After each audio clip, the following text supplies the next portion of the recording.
আসসালামু আলাইকুম রহমতুল্লাহ। প্রিয় নবম দশম শ্রেণীর শিক্ষার্থীরা, বিশেষ করে এসএসসি ২০২৬ ব্যাচ তোমরা যারা আছো, তোমাদের সকলকে আজকের অনলাইন ক্লাসে নলেজ পয়েন্ট একাডেমির পক্ষ থেকে আমি তোমাদের জিবুল স্যার স্বাগত জানাচ্ছি। এই নলেজ পয়েন্ট একাডেমির কেপি একাডেমির ইউটিউব চ্যানেলে ধারাবাহিক যে রেকর্ডেড ক্লাসগুলো হচ্ছে, সেই ধারাবাহিক রেকর্ডেড ক্লাসে বাংলা যেই ক্লাসগুলো আমরা অলরেডি ইউটিউব চ্যানেলে দিয়েছি, বিশেষ করে তোমাদের নবম দশম শ্রেণীর বাংলা প্রথম পত্রের ২টি কবিতা প্লেলিস্ট আকারে চলে গিয়েছে অলরেডি, ওমর ফারুক এবং কপোতক্ষ নদ। ঠিক তারই ধারাবাহিকতা ইনশাআল্লাহ আজকে, যেহেতু ডিসেম্বর মাস, বিজয়ের মাস, এমনকি তোমাদের কবিতায় এবং শর্ট সিলেবাস ভুক্ত তোমাদের সিলেবাসে, তোমাদের পাঠ্য বই এবং কি শর্ট সিলেবাস ভুক্ত একটি কবিতা, সেটি হচ্ছে তোমাকে পাওয়ার জন্য হে স্বাধীনতা।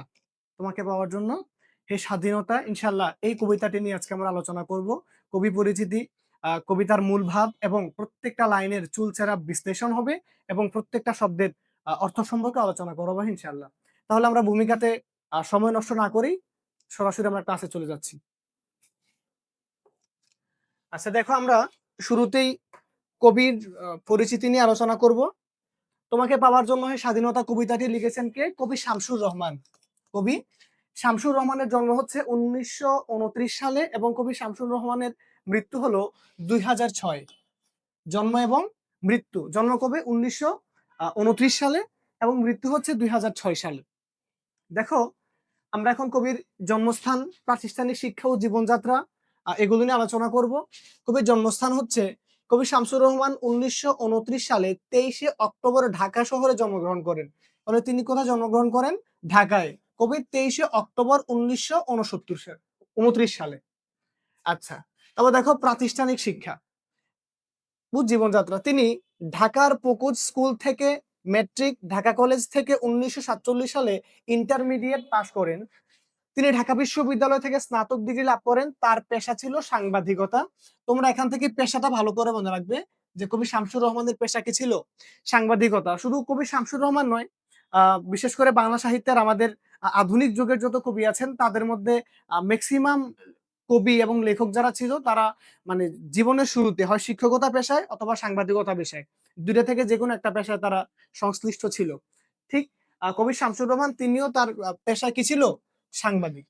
তারপর দেখো তার প্রধান কাব্যগ্রন্থ হলো কি?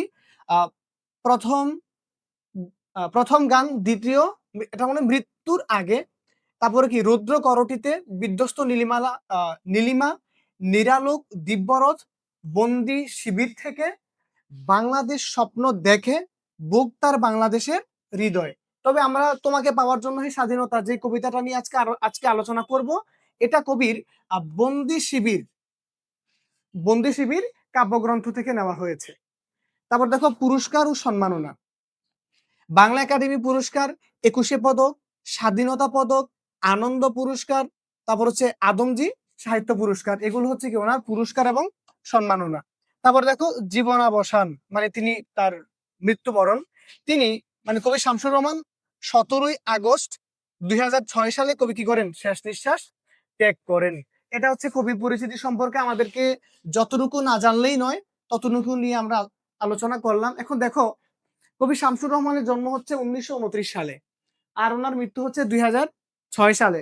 তার মানে আমাদের মুক্তিযুদ্ধ হয়েছে 1971 সালে। সেই মুক্তিযুদ্ধের সময় কবি শামসুর রহমান পুরোপুরিভাবে তিনি একজন বুঝদার মানুষ ছিলেন এবং তিনি মুক্তিযুদ্ধকে স্বচক্ষে দেখেছেন, তিনি প্রত্যক্ষ করেছেন এবং তৎকালীন সময়ে মুক্তিযুদ্ধের সময় আমাদের বাংলার সাধারণ মানুষের কি অবস্থা হয়েছিল এবং পাকিস্তানি হানাদার বাহিনীরা আমাদের বাংলার নিরীহ মানুষদের সাথে কি রূপ আচরণ করেছিল, কবি শামসুর রহমান এটা দেখেছেন। এজন্য মুক্তিযুদ্ধের সময় তিনি একটা ছদ্মনাম ধরে তিনি লেখা লিখতেন, সেটা ছিল আদিব মজলুম আদিব নামে, এরকম ছদ্মনামে তিনি মুক্তিযুদ্ধের সময় তিনি লিখতেন। আচ্ছা, তো কবি পরিচিতি থেকে এগুলো জানলে ইনশাল্লাহ হবে। তারপর দেখো আমরা মূল ভাবে চলে যাই। তোমাকে পাওয়ার জন্য স্বাধীনতা শীর্ষক কবিতাটি কবি শামসুর রহমানের শ্রেষ্ঠ কবিতা নামক কাব্য থেকে নেওয়া হয়েছে। আচ্ছা, এখানে একটা হচ্ছে শ্রেষ্ঠ কবিতা নামক কাব্য থেকে নেওয়া হয়েছে। তারপরে কবিতাটি কবির বন্দি শিবির থেকে নামক কাব্যের অন্তর্ভুক্ত। এখন এখানে দেয়া বন্দি শিবির থেকে, এখানে দেয়া শ্রেষ্ঠ কবিতা, এখন যদি পরীক্ষায় আসে তোমরা কোনটা দিবা?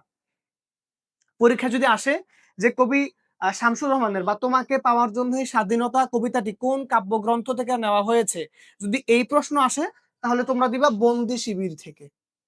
কোথায় থেকে?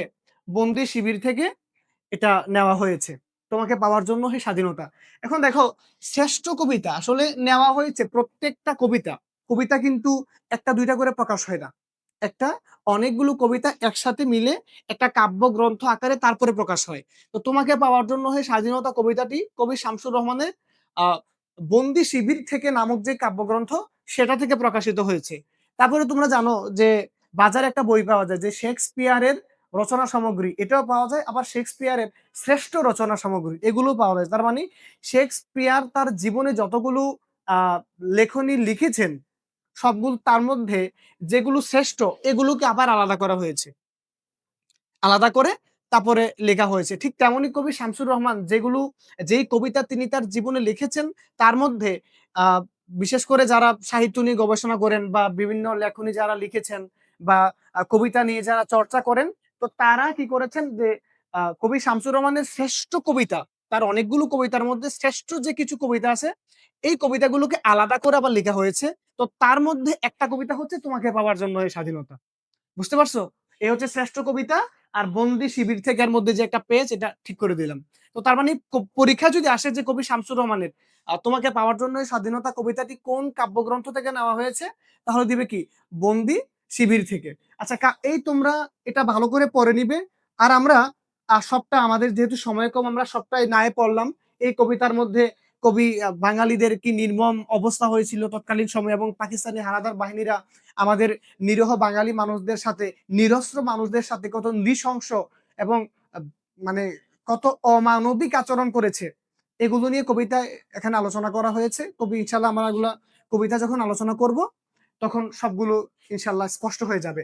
আমরা একবারে নিচে চলে আসি। দেখো, কবিতাটি মুক্তিযুদ্ধের অনবদ্য সাহিত্যিক দলিল, এটা আসতে পারে যে কোন কবিতাটি মুক্তিযুদ্ধের অনবদ্য সাহিত্যের দলিল। দেখো, মুক্তিযুদ্ধ নিয়ে কিন্তু অনেক কবিতা লেখা হয়েছে। ফেব্রুয়ারি 1969, এটাও কবি শামসুর রহমানের। তারপরে তোমাকে পাওয়ার জন্য স্বাধীনতা, এটাও কবি শামসুর রহমানের। তো এরকম ভাবে অনেকগুলো কবিতা আহ আমাদের মুক্তিযুদ্ধকে কেন্দ্র করে লেখা হয়েছে। এখন পরীক্ষা আসতে পারে যে কবি কি মুক্তিযুদ্ধের অনবদ্য সাহিত্যিক দলিল কোন কবিতাটি বা কোনটি, তাহলে উত্তর কি হবে? তোমাকে পাওয়ার জন্য স্বাধীনতা। বাস, বাকিগুলো ইনশাল্লাহ তোমরা পড়ে নিবে বা তোমরা চাইলে একটা স্ক্রিনশট দিয়েও দেখে নিতে পারো। আমরা এখন সরাসরি কবিতার মধ্যে চলে যাই। দেখো, তোমাকে পাওয়ার জন্য স্বাধীনতা, তোমাকে পাওয়ার জন্য আর কত ভাসতে হবে রক্ত গঙ্গায়, আর কতবার দেখতে হবে খান্ডব দাহন। এখানে কবি শামসুর রহমান তিনি স্বাধীনতাকে প্রশ্ন করছেন। মানে স্বাধীনতা যে জিনিসটা, স্বাধীনতা শব্দটাকে তিনি একটি রূপ দিয়ে তিনি স্বাধীনতাকে প্রশ্ন করছেন, হে স্বাধীনতা, তোমাকে পাওয়ার জন্য আর কত ভাসতে হবে রক্ত গঙ্গায়, আর কত ভাসতে হবে রক্ত গঙ্গায়। আচ্ছা, রক্ত গঙ্গা মানে কি? দেখো, রক্ত গঙ্গা এবং খান্ডব দাহন দুইটার একদম বিস্তারিত আমরা এখানে লিখে দিয়েছি। দেখো, রক্ত গঙ্গা কি? যে রক্ত গঙ্গা কোনো সাধারণ রূপক নয়, এটি নির্দেশ করে 1971 সালের ভয়াবহ গণহত্যা, যখন পাকিস্তানি হানাদার বাহিনীর গুলিতে ঢাকা, চট্টগ্রাম, খুলনা, যশোর সহ দেশের বিভিন্ন জায়গায় নদীর মতো রক্ত বইত। বাবা মা, সন্তান, ছাত্র, নিরীহ মানুষ প্রত্যেকের জীবন ছিল অনিরাপদ। দেশ জুড়ে যেন রক্তের স্রোত গড়িয়ে পড়তো। কবি এই নির্মম বাস্তবতাকে গঙ্গার মতো রক্ত স্রোতের চিত্রে প্রকাশ করেছেন। এটা হচ্ছে রক্তগঙ্গার মূল যেই ব্যাখ্যা, সেটা যে আর কত ভাসতে হবে রক্তগঙ্গায়। এই যে এখানে দেওয়া হয়েছে যে ঢাকা, চট্টগ্রাম, খুলনা, রাজশাহী সহ দেশের বিভিন্ন জায়গায় পাকিস্তানি হানাদার বাহিনীরা যেখানে আমাদের বাংলার নিরীহ মানুষদেরকে পেয়েছে সেখানে তারা গুলি করে হত্যা করেছে এবং রক্তে জর্জরিত করেছে তাদের দেহ, এবং রক্তে রঞ্জিত করেছে বাংলার রাজপথ। তো এত রক্ত বাঙালি মানুষেরা তাদের স্বাধীনতার জন্য ঝরিয়েছিলেন। মনে হয় যে সবগুলো রক্ত যদি একত্রিত করা হতো, হয়তো বা গঙ্গা নদীর মধ্যে, গঙ্গায় যেরূপ পানি, যেরূপ নদী, ঠিক বাঙালির রক্ত দিয়েও হয়তো বা এরকম আরেকটা রক্ত গঙ্গা তৈরি হয়ে যেত। এজন্য কবি বলেন যে আর কত ভাসতে হবে রক্ত গঙ্গায়। তারপরে দেখো, আর কতবার দেখতে হবে খান্ডব দাহন, আর কতবার দেখতে হবে খান্ডব দাহন। মানে খান্ডব দাহন বলতে এমন একটা জিনিস যে জ্বালিয়ে পুড়িয়ে ছারখার করে দেওয়া হয়েছে, এরূপ একটা জিনিস। তো দেখো এখানে আমরা ব্যাখ্যায় কি লিখেছি খান্ডব দাহনের, দেখো খান্ডব দাহন মহাভারতের অগ্নিকাণ্ডের প্রতি ইঙ্গিত বহন করে। কবি দেখাতে চেয়েছেন হানাদার বাহিনীর আগুনে পুড়ে ছাই হয়ে যাওয়া গ্রাম শহর, জ্বলে ওঠা ঘরবাড়ি, চিৎকার, ধোয়া, বারুদের গন্ধে আচ্ছন্ন রাতগুলো যেন সেই পৌরাণিক আগুনকে নতুন করে জীবিত করেছে। পাকিস্তানি বর্বর সেনারা শুধু মানুষ হত্যা করেই থামেনি, তারা গ্রাম ধ্বংস করেছে, তারা গ্রাম ধ্বংস করেছে, বাড়িতে আগুন ধরিয়েছে, নারী পুরুষ শিশু সবাইকে পুড়িয়ে ফেলেছে।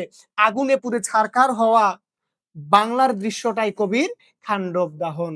এই যে মহাভারতে যে একটি আগুন ধরিয়েছিল, তোমরা যদি দেখো যে মহাভারত যে লেখা হয়েছে সেখানে শ্রীকৃষ্ণ এবং আরো কিছু মিলে ওনার একটা খান্ডব দাহন বা একটা জ্বালিয়ে দিয়েছিল। তো কবি এই যে পাকিস্তানি হানাদার বাহিনীরা আমাদের বাংলার মানুষদেরকে তারা মানে একদম মানে মেরেই তারা ক্ষান্ত হননি, তারা বাংলার যেই ঘর বাড়িগুলো ছিল এগুলো তারা আগুন দিয়ে জ্বালিয়ে দিত। এই যে আগুন দিয়ে জ্বালিয়ে দিত, তাদের এই আগুন দেওয়াটা, আগুন, আগুনের ধোয়া, এই যে চিৎকার, এই যে একটা নির্মম একটা অবস্থা, কবি মনে করেছেন যে মহাভারতে যেরূপ ভাবে আগুন ধরিয়ে একটা ভয়াবহ অবস্থা তৈরি করা হয়েছিল, ঠিক তেমনি 1971 সালে পাকিস্তানি হানাদার বাহিনীরা ঠিক ওইরকম ভাবেই যেন আমাদের এরকম মানে খান্ডব দাহন তৈরি করেছে বাংলার মাটির মধ্যে বা এই বাংলাদেশে। তারপরে দেখো, তুমি আসবে বলে হে স্বাধীনতা, সাকিনা বিবির কপাল ভাঙলো। এখানে অনেকগুলো তোমরা চরিত্র পাবা, কবিতার মধ্যে অনেকগুলো চরিত্র পাবা, প্রত্যেকটা চরিত্রকে তোমাদেরকে মুখস্থ রাখতে হবে, এগুলো পরীক্ষায় আসে। দেখো, তুমি আসবে বলে হে স্বাধীনতা, সাকিনা বিবির কপাল ভাঙলো, স্মৃতির সিঁদুর মুছে গেল হরিদাসীর। আচ্ছা, সাকিনা বিবির কপাল ভাঙলো মানে কার কপাল ভাঙলো? সাকিনা বিবির। এখন সাকিনা বিবির কপাল ভাঙলো মানে পাকিস্তানি হানাদার বাহিনী কর্তৃক সাকিনা বিবি তার যে ইজ্জত, তার যে সম্ভ্রম, সেটা সাকিনা বিবি হারিয়েছেন। এজন্য কবি বলেন সাকিনা বিবির কপাল ভাঙলো। তারপরে স্মৃতির সিঁদুর মুছে গেল হরিদাসীর। তো হিন্দুদের একটা কালচার হচ্ছে, তাদের যখন বিবাহ হয় তখন তাদের সিঁথিতে সিঁদুর দেওয়া হয়। তাদের সিঁদুতে কি দেওয়া হয়? তাদের সিঁদুতে সিঁদুর দেওয়া হয়। তো স্বামী যখন মারা যায় তখন তাদের সিঁথিতে আর সিঁদুর রাখে না, এই সিঁথিটা খালি রাখে, সিঁদুর দিয়ে আর লাল করে কপালটা রাখে না। তো সখিনা স্মৃতির সিঁদুর মুছে গেল হরিদাসীর। তো হরিদাসী নামক যে মহিলাটা কি হয়েছে, যে তার স্বামী মারা গিয়েছে দেশ মাতৃকার স্বাধীনতা সংগ্রামে, তার স্বামী মারা গিয়েছে, এজন্য তার স্মৃতির সিঁদুরটা কি মুছে গিয়েছে, তার মানে তার স্বামী মারা গিয়েছে। তো স্বামী মারা যাওয়ার পরে ওই হিন্দু মহিলারা তারা স্মৃতিতে আর কখনো সিঁদুর কি করে না, ব্যবহার করে না। এজন্য কবি বলেন যে স্মৃতির সিঁদুর মুছে গেল হরিদাসী। তারপরে তুমি আসবে বলে হে স্বাধীনতা, শহরের বুকে জলপাই রঙের ট্যাঙ্ক এলো দানবের মতো চিৎকার করতে করতে। এই যে জলপাই রঙের ট্যাঙ্ক, তুমি আসবে বলে হে স্বাধীনতা, শহরের বুকে জলপাই রঙের ট্যাঙ্ক এলো। পরীক্ষায় এটা আসে, এটা খুবই গুরুত্বপূর্ণ যে কোন রঙের ট্যাঙ্ক এলো শহরের বুকে। শহরের বুকে জলপাই রঙের ট্যাঙ্ক এলো। কোন রঙের? জলপাই রঙের ট্যাঙ্ক এলো। এই যে ট্যাঙ্ক মানে পাকিস্তানি হানাদার বাহিনীরা যে ট্যাঙ্ক ব্যবহার করে ধ্বংসযজ্ঞ চালিয়েছেন, হত্যাযজ্ঞ চালিয়েছেন, এই ছিল এই জলপাই কালারের ট্যাঙ্ক। এজন্য কবি বলেন যে শহরের বুকে, কোথায়? শহরের বুকে জলপাই রঙের ট্যাঙ্ক এলো দানবের মতো চিৎকার করতে করতে। দানব কি করে? যে দানব মানে মানুষকে খেয়ে ফেলে, এরকম আমরা এটা সত্য মিথ্যা এটা আমরা হয়তো বা জানি না, কিন্তু এরকম একটা চরিত্র যখন দানব শুনি আমাদের সামনে মনে হয় একটা মানে বিশাল আকৃতির কিছু একটা ভেসে ওঠে, যা সবকিছুকে কি করে দেয়, ধ্বংস করে দেয়। তো সেই দানবের সাথে কবি এই জলপাই রঙের ট্যাঙ্ককে, যে ট্যাঙ্ক পাকিস্তানি হানাদার বাহিনীরা ব্যবহার করেছিল যুদ্ধের সময়, ওই ট্যাঙ্কটাকে কবি কিসের সাথে? দানবের সাথে তুলনা করেছেন। যে শহরের বুকে জলপাই রঙের ট্যাঙ্ক এলো দানবের মতো চিৎকার করতে করতে। এই যে জলপাই রঙের ট্যাঙ্ক, এটা ভালো করে মনে রাখবা, এটা পরীক্ষায় আসে। তুমি আসবে বলে হে স্বাধীনতা, ছাত্রাবাস বসতে উজাড় হলো, রিকয়েললেস রাইফেল আর মেশিন গান খই ফুটালো যত্রতত্র। তুমি আসবে বলে হে স্বাধীনতা, ছাত্রাবাস বসতে উজাড় হলো। তোমরা জানো যে 25শে মার্চ কালোরাত্রি, যেটাকে আমরা কালোরাত্রি বলি, এখানে operation search light, operation kilo kilo flight, operation big bird হয়েছিল। মানে শেখ মুজিবুর রহমানকে ধরার যে মিশন ছিল তাদের, ওইটা নাম দিয়েছিল কি অপারেশন বিগ বার্ড, তারপরে অপারেশন সার্চ লাইট। তো এই 25শে মার্চ কালরাত্রিতে পাকিস্তানি হানাদার বাহিনীরা শুরুতেই শুরুতেই তারা ঢাকা বিশ্ববিদ্যালয় সহ বিভিন্ন বিশ্ববিদ্যালয়ের ছাত্রাবাসের মধ্যে তারা আগুন ধরিয়ে দিয়েছিল এবং কি তারা মানে সর্বপ্রথম অ্যাটাক ওই বিশ্ববিদ্যালয়ের মধ্যেই করেছিল। কেন? যে বিশ্ববিদ্যালয়ের যে তরুণ ছেলেরা যুদ্ধ কারা করবে? যারা একদম বুড়ো থুত্তুর হয়ে গেছে তারা তো যুদ্ধ করতে পারবে না। যুদ্ধ কারা করবে? যারা যুবক, জওয়ান যারা আছে তারাই যুদ্ধ করবে। তো কি করেছিল? তারা শুরুতেই আমাদের বিশ্ববিদ্যালয়ের সেই হলগুলোর মধ্যে তারা আক্রমণ করেছিল। তারপরে আমাদের এই যে ঢাকার যে রেলগেট সহ আ আ ওই যে ফার্মগেট সহ বিভিন্ন জায়গায় যে বস্তিগুলো ছিল সেই বস্তুর মধ্যে তারা আগুন ধরিয়ে দিয়েছিল। বস্তিগুলো একেবারেই তারা উজাড় করে দিয়েছিল। ফার্মগেট সহ তার আশেপাশের এলাকাগুলোতে। এজন্য কবি বলেন যে ছাত্রাবাস বস্তি উজাড় হলো। তারপর দেখো রিকয়েললেস রাইফেল আর মেশিন গান। দেখো এটা হচ্ছে রিকয়েললেস রাইফেল আর এটা হচ্ছে মেশিন গান। বলে রিকয়েললেস রাইফেল আর মেশিন গান কি করলো? বলে খই ফুটালো যত্রতত্র। খই ফুটালো যত্রতত্র। খই ফুটালো মানে হচ্ছে গুলির আওয়াজ। যত্রতত্র মানে যেখানে সেখানে। আচ্ছা, তো রিকয়েললেস রাইফেল আর কি মেশিন গান, তো এগুলা কি মানে খই ফুটালো মানে ফ্রিকুয়েন্টলি তোমরা যদি আহ খই ফুটার শব্দ যদি দেখো মানে একটা পর একটা মানে পটপট পটপট করে খই ফুটতেই থাকে। তো ঠিক এরকম ভাবে পাকিস্তানি হানাদার বাহিনীরা ফ্রিকুয়েন্টলি তারা মানে গুলি করতেই থাকতো রিকয়েললেস এবং মেশিন গান ব্যবহার করে। এবং কি এই যে মেশিন গান যেটা এটাকে রিলোড করতে হয় না। অনেক গুলি আছে যেগুলোকে রিলোড করতে হয়। একবার ফায়ার করার পরে এটাকে আবার রিলোড করতে হয়। কিন্তু মেশিন গান যেটা এটাকে রিলোড করতে হয় না। মানে এরা ফ্রিকোয়েন্টলি অনেকগুলো আ ফায়ার একসাথে করতে পারে। এজন্য কবি বলেন যে রিকয়েললেস রাইফেল আর মেশিন গান খই ফুটালো যত্রতত্র মানে যেখানে সেখানে মানে যেখানেই বাঙালি মানুষকে পেয়েছে, যেখানেই যারা মুক্তিযোদ্ধাকে পেয়েছে, যারা মুক্তিযোদ্ধাদেরকে যেখানেই পেয়েছে সেখানেই তারা কি করেছে?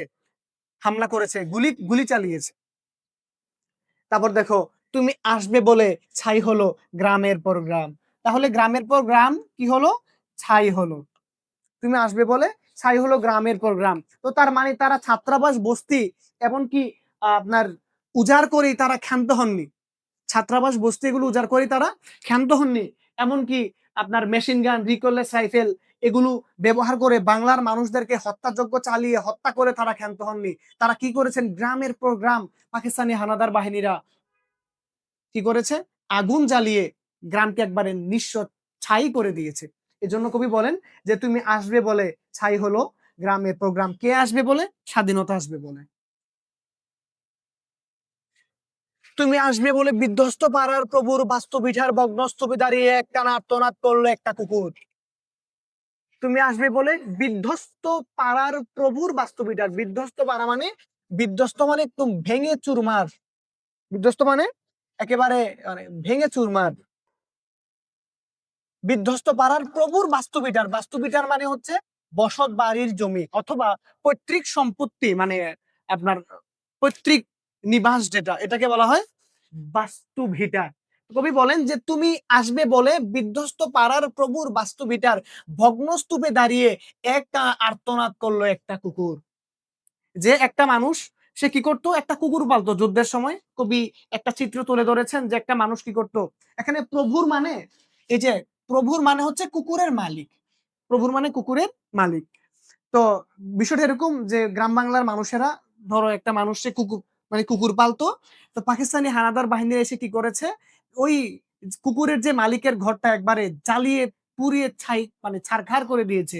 আর সেই মালিকের ভগ্নস্তূপে দাঁড়িয়ে একটা কুকুর কি করতেছে? আর্তনাদ করছে। তো এখানে কবি বুঝাতে চেয়েছেন যে দেশ মাতৃকার স্বাধীনতা সংগ্রামে শুধু বাংলার মানুষ নয়, শুধু ছাত্রাবাসার বস্তি নয়, বাংলার নিরীহ মানুষ নয়, এ বাংলার সাধারণ জনগণ নয়, পাকিস্তানি হানাদার বাহিনীর নৃশংস হত্যাযজ্ঞের কাছে বাংলাদেশের পশু পাখিগুলো একেবারে অসহায় হয়ে পড়েছিল। এই যে বাংলার প্রাণীগুলো, নিরীহ প্রাণীগুলো যে অসহায় হয়ে পড়েছিল সেটা কবি এই লাইনের মধ্যে তুলে ধরেছেন। তারপরে দেখো তুমি আসবে বলে হে স্বাধীনতা অবুঝ শিশু হামাগুড়ি দিল পিতা মাতার লাশের উপর। অবুঝ শিশু হামাগুড়ি দিল পিতা মাতার লাশের উপর। ভাবা যায় কত নৃশংস। যে শিশু মৃত্যু জিনিসটা কি এটা বোঝে না সে। মৃত্যু জিনিসটা কি এটা সে বোঝে না। অবুঝ শিশু মৃত্যু কি সে বোঝে না এরকম একটা অবুঝ শিশুর বাবা মাকে পাকিস্তানি হানাদার বাহিনীরা মেরে ফেলেছে, আর সেই রক্তাক্ত শরীর নিয়ে, নিথর দেহ নিয়ে বাবা মায়েরা শুয়ে আছেন, পড়ে আছেন মৃত অবস্থায়।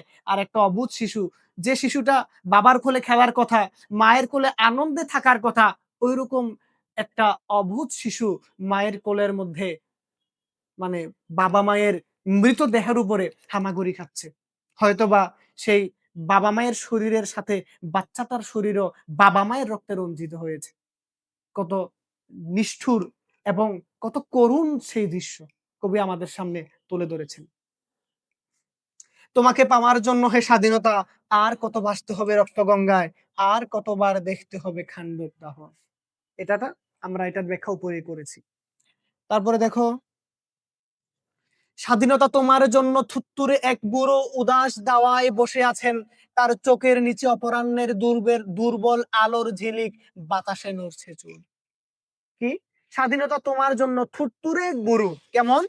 থুরথুরে মানে মানে এত বয়স হয়েছে তার শরীরের চামড়াগুলো কুঁচকে গিয়েছে। দেখবা অনেক মানুষ যখন বৃদ্ধ হয় তার শরীরের চামড়াগুলো কুঁচকে যায়। এজন্য বলেন যে স্বাধীনতা তোমার জন্য থুরথুরে এক বুড়ো, একবারে চলাফেরা করতে পারে না, হাত পা কাঁপে, এরকম থুতু এক বুড়ো কি করেছে বলে উদাস দাওয়ায় বসে আছেন। একটা বৃদ্ধ লোক কি করেছেন? উদাস দাওয়ায়, দাওয়ায় মানে বারান্দায় বা উঠানে। এখানে তোমরা বিল্ডিং এর যে বারান্দা বুঝো ওইরকম বারান্দা না, গ্রাম বাংলার মধ্যে যদি তোমরা কখনো যাও দেখবা বিশেষ করে মাটির ঘরের সামনে একটা বারান্দা থাকে, শুধু সামনে চালগুলো দেয়া থাকে, সামনে চাল দেয়া থাকে, আর ভিটাটা একটু আহ মাটি দিয়ে উঁচু করা থাকে, এটাকে বলা হয় দাওয়া, মানে বারান্দা আর কি, যেটা গ্রাম বাংলার সাধারণ। এখন এগুলো দেখা যায় না। তোমরা এগুলো দেখবা যদি কখনো আহ, গাজীপুর মালোয়ার টেক, আমার ওখানে বড় খালামুনির বাসা, ওই জায়গায় এরকম ঘর দেখতে দেখা যায়। তো ওইরকম একটা ঘরের কথা এখানে কবি তুলে ধরতেছেন, যে উদাস দাওয়ায় বসে আছেন কে? থুরথুরে এক বুড়ো। কেন বসে আছেন বলে তার চোখের নিচে অপরাহ্নের দুর্বল আলোর ঝিলিক, মানে একেবারেই জীবন ছায়ানহে তিনি চলে এসেছেন, মানে মৃত্যুর সন্ধিক্ষণ গণছেন। ওই মুহূর্তেও কবি বুঝাতে চাচ্ছেন যে ওই মুহূর্তে একজন বৃদ্ধ লোক স্বাধীনতার জন্য অধীর অপেক্ষা করছে, আর বাতাসে নড়ছে চুল। আচ্ছা, আমরা যদি দেখো এটার ব্যাখ্যাটা যদি আমরা পড়ি, যে স্বাধীনতার জন্য এক বৃদ্ধ মানুষ উদাস হয়ে বসে আছে, তার চোখে ক্লান্তি ও বেদনার ছাপ, বয়সের চিহ্ন এবং সংগ্রামের স্মৃতি স্পষ্ট। এই যে অপরাহ্নের ঝিলিক, চোখের নিচে কি? অপরাহ্নের দুর্বল আলোর ঝিলিক, যে সংগ্রামের স্মৃতি স্পষ্ট। অপরাহ্নের দুর্বল আলো, তার বয়স, নিঃশব্দ দুঃখ এবং দীর্ঘ সংগ্রামের প্রতিফলন। বাতাসে নড়ে যাওয়া চুল তার অবসন্ন এবং শান্ত নীরব পরিবেশকে বোঝাচ্ছে। এই দৃশ্য বাঙালির সংগ্রাম, ত্যাগ ও স্বাধীনতার জন্য কৃত মানুষের নিঃশব্দ বেদনার প্রতীক। আচ্ছা, তারপর দেখো, স্বাধীনতা তোমার জন্য মোল্লাবাড়ির এক বিধবা দাঁড়িয়ে আছে নরবরে খুঁটি ধরে। মোল্লাবাড়ির এক বিধবা দাঁড়িয়ে আছে নরবরে খুঁটি ধরে, তার মানে মোল্লাবাড়ির এক বিধবা, তার ঘরটাকে তার স্বামী দেশমাতৃকা স্বাধীনতা সংগ্রামে কি করেছেন? মৃত্যুবরণ করেছেন। তার স্বামীকে তিনি হারিয়েছেন, তার স্বামীকে হারিয়ে তিনি ক্ষান্ত হননি, তার ঘর বাড়ি জ্বালিয়ে দেওয়া হয়েছে, আর সেই ঘর বাড়ির সেই মানে ভাঙা ঘরের একটা নরবরে খুঁটি ধরে মোল্লাবাড়ির এক বিধবা মহিলা দাঁড়িয়ে আছে। স্বাধীনতা তোমার জন্য হাড্ডিসার এক অনাথ কিশোরী শূন্য থালা হাতে বসে আছে পথের ধারে। স্বাধীনতা তোমার জন্য হাড্ডিসার। তুমি দেখবা কিছু কিছু মানুষ একবারে না খেতে খেতে, বিশেষ করে ফিলিস্তিন, তারপরে আরো কিছু জায়গায় অনেক মানুষ দেখবা মানে না খেতে খেতে তাদের শরীরের হাড়গুলো পর্যন্ত দেখা যায়, হাড়গুলো পর্যন্ত দেখা যায়, এটাকে বলা হয় হাড্ডিসার। তো বলে স্বাধীনতা তোমার জন্য হাড্ডিসার এক অনাথ কিশোরী। অনাথ কিশোরী মানে, যে অনাথ মানে কি? যার বাবাও নাই, মাও নাই, বাবাও নাই, মাও নাই। তো তার মানে দেশ মাতৃকার স্বাধীনতা সংগ্রামে এই কিশোরীর বাবা এবং মা দুজনেই মারা গিয়েছে, এবং বাবা মা মারা যাওয়ার পরে দেশের এই করুণ অবস্থায় মেয়েটাকে দেখার মতো কেউ ছিল না। না খেতে না খেতে তার শরীরটা হাড্ডিসার হয়ে গিয়েছে। আর ওই মেয়েটা কি বলে? শূন্য থালা হাতে বসে আছে পথের ধারে। বলে ওই মেয়েটা এখন কিছু পাওয়ার জন্য, কিছু খাওয়ার জন্য একটা থালা নিয়ে বসে আছেন, কিন্তু এত নির্মম সেই অবস্থা ছিল, এত নির্মম সেই পরিবেশ ছিল যে যুদ্ধ চলাকালীন সময় এই মেয়েটাকে কেউ খাবার দিবে বা কেউ টাকা দিবে, ঠিক ঐরকম পরিস্থিতি, ঐরকম পরিবেশও কারো ছিল না। বলে শূন্য থালা হাতে বসে আছে। মেয়েটা বসে আছে কিন্তু তার থালাটা শূন্য। তাকে দেওয়ার মতো কেউ নেই। তারপরে দেখো, তোমার জন্য সগির আলী শাহবাজপুরের সেই জোয়ান কৃষক কেষ্ট দাস, এই যে সগির আলী, শাহবাজপুরের সেই জোয়ান কৃষক কেষ্ট দাস, জেলেপাড়ার সবচেয়ে সাহসী লোকটা, মতলব মিয়া, মেঘনা নদীর দক্ষ মাঝি, গাজী গাজী বলে যে নৌকা চালায় উদ্দাম ঝড়ে, রুস্তম শেখ ঢাকার রিক্সাওয়ালা যার ফুসফুস এখন পোকার দম। তাহলে পরীক্ষাগুলো আসে, এখান থেকে প্রশ্ন আসে, এই চরিত্রগুলো ভালো করে মনে রাখবা। সগির আলী, কেষ্ট দাস, মতলব মিয়া, রুস্তম শেখ। আচ্ছা, সগির আলী কি? শাহবাজপুরের সেই জোয়ান কৃষক। কেষ্টদাস কি? জেলে পাড়ার সবচেয়ে সাহসী লোক। মতলব মিয়া মেঘনা নদীর দক্ষ মাঝি। রুস্তম শেখ ঢাকার রিক্সাওয়ালা। তো কি করেছেন? যে রুস্তম শেখ ঢাকার রিক্সাওয়ালা যার ফুসফুস এখন পোকার দখলে।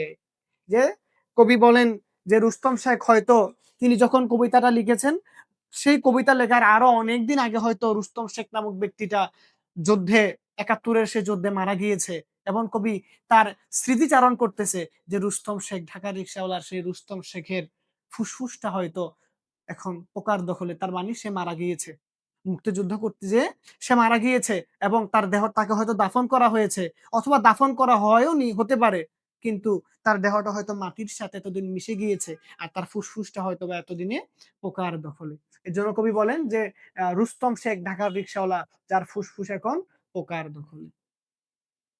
তো দেখো, সগির আলী, কেষ্ট দাস, মতলব মিয়া, রুস্তম শেখ তারা সবাই কিন্তু সাধারণ মানুষ। তারা কিন্তু আহ মুক্তিবাহিনী না বা তারা কিন্তু মুক্তিযোদ্ধা না, মানে যারা ট্রেনিং প্রাপ্ত মুক্তিযোদ্ধা তারা না, তারা সাধারণ মানুষ। এখানে কবি বুঝাতে দিয়েছেন যে দেশমাতৃকের স্বাধীনতা সংগ্রামে ১৯৭১ সালে আমাদের দেশকে পাকিস্তানি হানাদার বাহিনী থেকে বা পাকিস্তানিদের অপশক্তি থেকে আমাদের দেশকে বাঁচানোর জন্য বাংলার মুক্তিযোদ্ধারাই শুধু যুদ্ধ করেছেন এরকম না, মুক্তিযোদ্ধারাই সাফার করেছেন, মুক্তিযোদ্ধারাই কষ্ট ত্যাগ স্বীকার করেছেন, ঠিক ওইরকম না। বলে মুক্তিযোদ্ধাদের ছাড়াও বাংলার সাধারণ মানুষেরা আপন আপন জায়গা থেকে, সবাই আপন আপন জায়গা থেকে নিজের দেশকে বাঁচানোর জন্য তারা নিজের সর্বস্ব বিলীন করে দিয়েছেন। তার মধ্যে সগির আলী একজন, কেষ্ট দাস একজন, মতলব মিয়া একজন, রুস্তম শেখ একজন, হরিদাসী একজন, তাই না? ওই হাড্ডিসার সেই অনাথ কিশোর একজন, অবুঝ সেই বালক একজন, আর্তনাদ করা কুকুরটাও তাদের মধ্যেই পড়ে। যে তাদের অসহায়ত্ব কবি এই কবিতার মধ্যে তুলে ধরেছেন।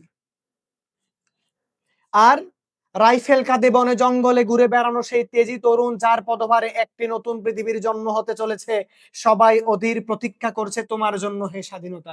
এখানে কবি মুক্তিযোদ্ধার জন্য আমাদের যেই বাংলার দামাল ছেলেরা যুদ্ধ করেছে তাদের কথা কবি স্মরণ করিয়ে দিচ্ছেন যে আর রাইফেল কাঁধে বনে জঙ্গলে ঘুরে বেড়ানো, বনে জঙ্গলে কাদের জন্য ঘুরে বেড়াচ্ছে? দেশমাতৃকার স্বাধীনতা সংগ্রামে দেশকে মুক্তি আপনার মুক্ত করার জন্য, পাকিস্তানি হানাদার বাহিনীদের সাথে যুদ্ধ করার জন্য বনে জঙ্গলে তারা কি ঘুরে বেড়াচ্ছে। সেই তেজি তরুণ, সেই তেজি তরুণেরা বলে যার পদভারে, পদভারে মানে পায়ের ভারে, যার পদভারে একটি নতুন পৃথিবীর জন্ম হতে চলেছে। আচ্ছা, একটি নতুন পৃথিবী, একটি নতুন পৃথিবী মানে একটি নতুন দেশ, একটি নতুন দেশ। তো তার মানে কবি স্বাধীনতার আগাম সংবাদ তিনি দিয়ে দিচ্ছেন যে বাংলার সাধারণ মানুষেরা এমন ভাবে যুদ্ধে নেমেছে তারা এই দেশকে স্বাধীন করেই ছাড়বে। কবি সেই নিশ্চয়তা তার কবিতার মধ্যে দিয়ে দিয়েছেন যে কিসের জন্য, যার পদভারে একটি নতুন পৃথিবীর জন্ম হতে চলেছে। তো তার মানে কবি শিওর, কবি এখানে তিনি নিশ্চয় নিশ্চিত যে কি একটি নতুন পৃথিবীর জন্ম হবে, একটি নতুন বাংলাদেশের জন্ম হবে। সবাই অধীর প্রতীক্ষা করছে তোমার জন্য হে স্বাধীনতা। কবি স্বাধীনতাকে বলছেন স্বাধীনতা তোমার জন্য সবাই অধীর প্রতীক্ষা করছে। প্রতীক্ষা মানে অপেক্ষমান, সবাই অপেক্ষা করছে তোমার জন্য। তারপরে দেখো আমাদের একেবারেই লাস্ট স্লাইড, কবি বলেন পৃথিবীর এক প্রান্ত থেকে অন্য প্রান্তে ঘোষণার ধ্বনি প্রতিধ্বনি তোলে, নতুন নিশান উড়িয়ে দামা বাজিয়ে দিক বিদিক এই বাংলায় তোমাকে আসতেই হবে হে স্বাধীনতা। কবি বলেন পৃথিবীর এক প্রান্ত থেকে অন্য প্রান্তে জ্বলন্ত ঘোষণার ধ্বনি প্রতিধ্বনি তোলে। পৃথিবীর চতুর্দিকে, এক প্রান্ত থেকে আরেক প্রান্ত মানে পৃথিবীর চতুর্দিকে, দিক 10টা, বলে পৃথিবীর চতুর্দিকে এক প্রান্ত থেকে আরেক প্রান্তে বলে জ্বলন্ত ঘোষণার ধ্বনি প্রতিধ্বনি তোলে, মানে স্বাধীনতার ঘোষণা, স্বাধীন বাংলাদেশের, স্বাধীন ভূখণ্ডের ঘোষণা প্রতিধ্বনি তোলে। তারপরে বলে নতুন নিশান উড়িয়ে, নতুন নিশান উড়িয়ে মানে আমাদের নতুন পতাকা, লাল সবুজের পতাকা উড়িয়ে, দামামা বাজিয়ে, দামামা মানে যুদ্ধের বড় ধরনের ঢোল, ঢোল ঢোল বলে দামামা বাজিয়ে, দিক বিদিক মানে চতুর্দিকে ঢোল বাজিয়ে ঘোষণার প্রতিধ্বনি তোলে, হাতে সবুজ পতাকা নিয়ে, এই বাংলায় তোমাকে আসতেই হবে হে স্বাধীনতা। কবি একেবারে স্বাধীনতাকে বলছেন তোমাকে আসতেই হবে, কারণ এই বাংলার সাধারণ মানুষ, এই বাংলার মানুষেরা, বাংলার দামান ছেলেরা যেরূপ ভাবে দেশকে বাঁচানোর জন্য, দেশকে মুক্ত করার জন্য যেভাবে তারা তাদের আত্মত্যাগ স্বীকার করে নিয়েছে, কবি নিশ্চিত স্বাধীনতা তোমাকে আসতেই হবে। এই ছিল আমাদের আজকের এই কবিতার লাস্ট লাইন, তারপরে আর নাই। আচ্ছা দেখো, আল্লাহ, আমরা এখানে কবিতার প্রত্যেকটা লাইন, কবিতার প্রত্যেকটা শব্দ নিয়ে আমরা আলোচনা করেছি। তোমাদের কাজ হচ্ছে এখন সবটা ক্লাস মনোযোগ দিয়ে আশা করি করেছো, যদি করে না থাকো প্রয়োজন আরেকবার করবে। তারপরে কবি পরিচিতি থেকে এগুলো মনে রাখার চেষ্টা করবে, বিশেষ করে কবির পেশা, এখান থেকে বন্দি শিবির থেকে বা কাব্যগ্রন্থগুলো থেকে মনে রাখবা। তারপরে কবির জন্ম মৃত্যু, এগুলি মনে রাখতে হবে। তারপর এখান থেকে আমরা মনে রাখবো এই বন্দি শিবির থেকে মনে রাখবো, আর এই যে কবিতাটি মুক্তিযুদ্ধের অনবদ্য দলিল, এগুলো মনে রাখবো। তারপরে কবিতায় যদি যাই, এখানে খান্ডব দাহন আর রক্তগঙ্গা, এই দুইটার ব্যাখ্যা চাইতে পারে প্রশ্নে, এই দুইটার ব্যাখ্যা চাইতে পারে। তারপরে হচ্ছে এই যে ধরো আর কতবার বাঁচতে হবে রক্তগঙ্গায় বলতে কি বুঝিয়েছে ব্যাখ্যা করো, অথবা আর কতবার দেখতে হবে খান্ডব দাহন বলতে কি বোঝানো হয়েছে ব্যাখ্যা করো। এগুলো আসতে পারে পরীক্ষায়, আসতে পারে বলতে এগুলো আসে পরীক্ষায়। তারপর দেখো, সাকিনা বিবির কপাল ভাঙলো, তাহলে কার কপাল ভাঙলো? সাকিনা বিবির। শীতির সিঁদুর মুছে গেল হরিদাসীর, কার শীতির সিঁদুর মুছে গেল? হরিদাসীর। তো হরিদাসীর শীতির সিঁদুর মুছে গেল মানে কি? তার স্বামী মারা গিয়েছে। সাকিনা বিবির কপাল ভাঙলো মানে কি? পাকিস্তানি হানাদার বাহিনীদের কাছে তিনি তার সম্ভ্রম যেটা, এটা হারিয়েছেন। তারপরে শহরের বুকে কি এলো? ট্যাঙ্ক এলো। কি কালারের? জলপাই কালারের। যে জলপাই কালার, এটা বোঝানোর জন্য একবারে জলপাই কালারের ট্যাঙ্ক তোমাদের জন্য আমি হাজির করে দিছি এখানে নলেজ পয়েন্ট একাডেমিতে। নলেজ পয়েন্ট একাডেমিতে তোমাদেরকে একদম জলপাই রঙের ট্যাঙ্ক হাজির করে দিছি, যেন তোমরা বুঝতে পারো যে জলপাই রঙের ট্যাঙ্কটা কি। এটা হয়তো তোমরা অনেকেই দেখেছো। এই যে জলপাই রঙের ট্যাঙ্ক, এটা পরীক্ষা অনেক আসে। তোমাদের ক্লাস টেস্টও পেতে পারো, ফাইনাল এবং ইয়ার ফাইনালও পাবা তোমরা। ইয়ার ফাইনাল বলতে তোমাদের যে বোর্ড পরীক্ষা, সেখানে তোমরা পাবা যে জলপাই রঙের ট্যাঙ্ক। আচ্ছা, দানবের মতো এলো। আমি এখন যেগুলো বলতেছি এগুলো পরীক্ষা আসবে, প্রত্যেকটা লাইন থেকে এগুলো মনে রাখতে হবে। তারপর দেখো, ছাত্রাবাস বস্তু উজাড় হলো, এখান থেকে আমরা এটা অত গুরুত্বপূর্ণ না, আমরা নিচে আসি। আচ্ছা, এই স্লাইডে তেমন গুরুত্বপূর্ণ নাই, তবে তোমরা এগুলো মনে রাখার চেষ্টা করবা। তারপর আমরা যাই। আচ্ছা, এই যে আর্তনাদ করলো, এই যে কে আর্তনাদ করলো বা কি আর্তনাদ করলো, যে প্রভুর বাস্তবিতায় দাঁড়িয়ে কি আর্তনাদ করলো। এখানে অনেকগুলো চরিত্র, এখানে যদি এখানে দিতে পারে কুকুর, এখানে দিতে পারে কুকুর, শিশু, অনাথ কিশোরী, অনেক কিছু কিন্তু দিতে পারে। এখন তোমাকে বুঝতে হবে, এখন তুমি যদি আর্তনাদ করলো, তুমি যদি একটা অনাথ কিশোরী দিয়ে দাও তাহলে কিন্তু হবে না। কে আর্তনাদ করলো? একটা কুকুর আর্তনাদ করেছে প্রভুর বাস্তবিতায়। এগুলো তোমাদেরকে খেয়াল রাখতে হবে, এই চরিত্রগুলো আসবে। তারপরে দেখো, হামাগুড়ি কে দিল? অবুঝ শিশু। বাস, এটা অত গুরুত্বপূর্ণ না, কিন্তু এটা গুরুত্বপূর্ণ, এটা তোমরা ভালো করে মনে রাখবা। তারপরে দেখো, এখান থেকে উদাস দাওয়ায় বসে আছে, তার চোখের নিচে অপরাহ্নের ঝিলিক, এটা এটার আসতে পারে ব্যাখ্যা, বুঝতে পারছো? এটার ব্যাখ্যা আসতে পারে যে উদাস দাওয়ায় বসে আছেন, তার চোখের নিচে অপরাহ্নের ঝিলিক বলতে কি বোঝানো হয়েছে, এটার ব্যাখ্যা আসতে পারে পরীক্ষায়। দেখো, এটার ব্যাখ্যা দেওয়া আছে এখানে। তারপর দেখো, এখানে কি আছে? মোল্লাবাড়ির এক বিধবা দাঁড়িয়ে আছে। এগুলোও রিডিং করবা, মানে রিডিং করা বলতে মনে রাখার চেষ্টা করবো। আমি বলবো না এখান থেকে আসবে না, এরকমটা না, কিন্তু এগুলো দেখবা। কিন্তু আমি যেগুলো বলে দিচ্ছি যে আসবে, এগুলো থেকে আসার সম্ভাবনা বেশি। আর এখানে সবগুলো চরিত্র, যতগুলো চরিত্র আছে, মতলব মিয়া, কেষ্ট দাস, সগির আলী, রুস্তম শেখ, চারজনের নাম আছে না? এই যে চারটা স্টার দিয়ে দিলাম। মতলব মিয়া, কেষ্ট দাস, সগির আলী, রুস্তম শেখ, চারজনের নাম এবং চারজনের চরিত্র পরীক্ষা আসতে পারে। যে শাহবাজপুরের জোয়ান কৃষকের নামটা কি? সগির আলী। বা জেলেপাড়ার সবচেয়ে সাহসী লোকটার নাম কেষ্ট দাস। বা মেঘনা নদী দক্ষ মাঝিকে মতলব মিয়া। ঢাকার রিক্সাওয়ালার নাম কি? রুস্তম শেখ। তারপরে হ্যাঁ, এখান থেকে আর তেমন কোনো কিছু আমি দেখি না পরীক্ষায় আসার মতো, বা যেগুলো আসে ইনশাআল্লাহ তোমরা পারবা আশা করা যায়। বাস অতটুকুই, আশা করি তোমরা ক্লাসগুলো মনোযোগ দিয়ে করবে ইনশাআল্লাহ। আ তোমাদের সকলকে ক্লাসটি করার জন্য আমি ধন্যবাদ জানিয়ে আজকের এই ক্লাসটি এখানেই সমাপ্ত করছি। আসসালামু আলাইকুম ওয়া রাহমাতুল্লাহ। নলেজ পয়েন্ট একাডেমি, স্বপ্ন পূরণের লক্ষ্যে থাকো এগিয়ে।